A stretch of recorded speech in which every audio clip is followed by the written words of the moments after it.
राहुल गांधी की भारत जोड़ो यात्रा, इस यात्रा का क्या असर पड़ा है पूरे देश में?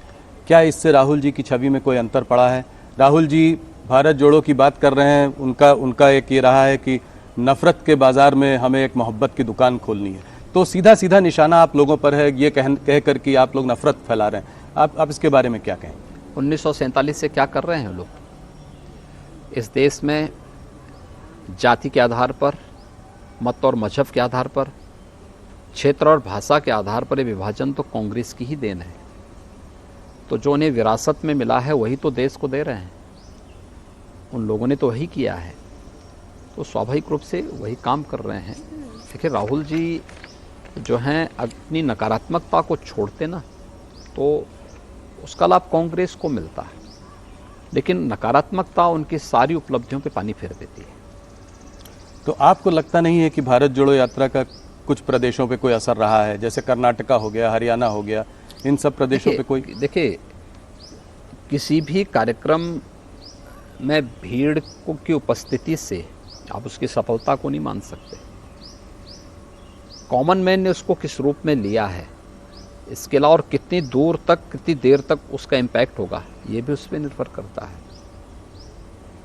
उस पार्टी का अपना विषय है, अपना एजेंडा होगा, अपना उसको करने के लिए पूरी तरह स्वतंत्र हैं, लेकिन उनको देश के सामने ये भी बताना चाहिए कि उसका उद्देश्य है क्या।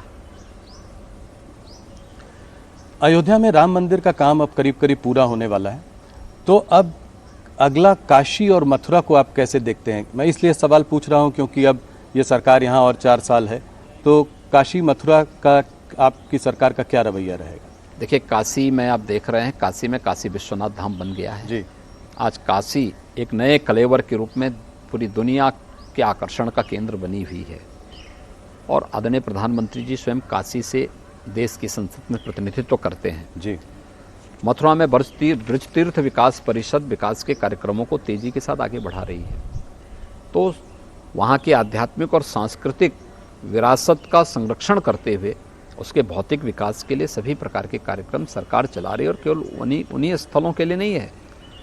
हम तो विंध्यवासिनी धाम में भी काम कर रहे हैं, हम लोग सुख तीर्थ में भी काम कर रहे हैं, हम लोग नैमिषारण्य में भी काम कर रहे हैं, और अन्य सभी धार्मिक स्थलों में बौद्ध जो है परिपथ पे भी यूपी के अंदर कार्य हो रहा है।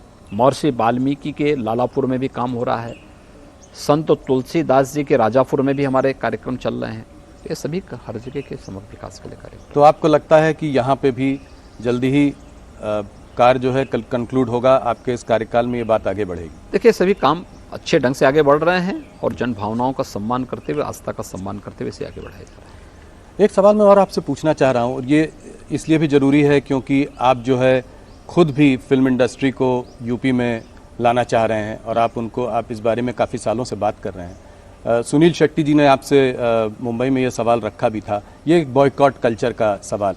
अब जैसे बेशरम रंग पठान जो फिल्म आई थी, उसके चारों तरफ काफ़ी विवाद रहा। आप इसको कैसे देखते हैं, इस बॉयकॉट कल्चर को कैसे देखते हैं? आपकी क्या मैसेज है बॉलीवुड को? देखिए, किसी भी कलाकार और साहित्यकार का, या जिसके पास कोई विशिष्ट उसके पास कोई भी इस प्रकार की कोई उपलब्धि है, तो उसका सम्मान होना चाहिए, और हम उन सभी का सम्मान करते हैं। उत्तर प्रदेश ने फिल्म के लिए अपनी पॉलिसी भी बनाई है, और यहाँ पे बहुत सारी फिल्में, पहले की तुलना में ज़्यादा फिल्में यहाँ पर आज उनका निर्माण हो रहा है, उसके बारे में तमाम कार्यक्रम चल भी रहे हैं। हाँ, ये फिल्म डायरेक्टर को भी ध्यान रखना होगा कि कोई फिल्म बनाते समय भूलवश कोई घटना होती हो तो अलग विषय है, लेकिन जानबूझ करके कुछ इस प्रकार के सीन न दें जो कहीं विवाद को जन्म देते हैं और जन भावनाओं को आहत करते हैं।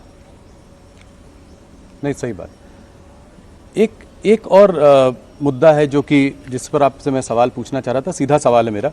Prohibition of unlawful religious conversion act जो है, उस पर आप लोगों की क्या प्रतिक्रिया है? मैंने देखा है कि यहाँ पे एक उसको सज़ा भी हुई है कन्वर्जन के लिए, काफ़ी सारे केसेस भी रजिस्टर हुए हैं, मगर मेरा एक लार्जर बड़ा सवाल है जो कि मैं आपसे अक्सर विवाद करता भी रहता हूँ कि इस कन्वर्जन की इस मुद्दे से आप लोग इतना जुड़े हुए क्यों हैं?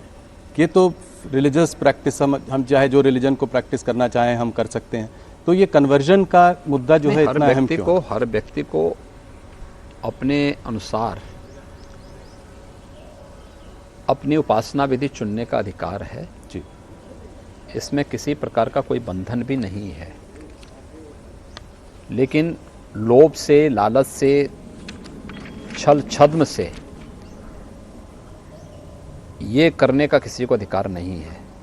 एक दूसरा, रिलीजियस डेमोग्राफी एक सच्चाई है, इसे भी हमें स्वीकार करना होगा। और अगर ये सच्चाई नहीं होती तो 1947 में देश का दुर्भाग्यपूर्ण विभाजन भी नहीं होता है। तो डेमोग्राफिक इम्बैलेंस को कैसे करेक्ट करेंगे, ये इसके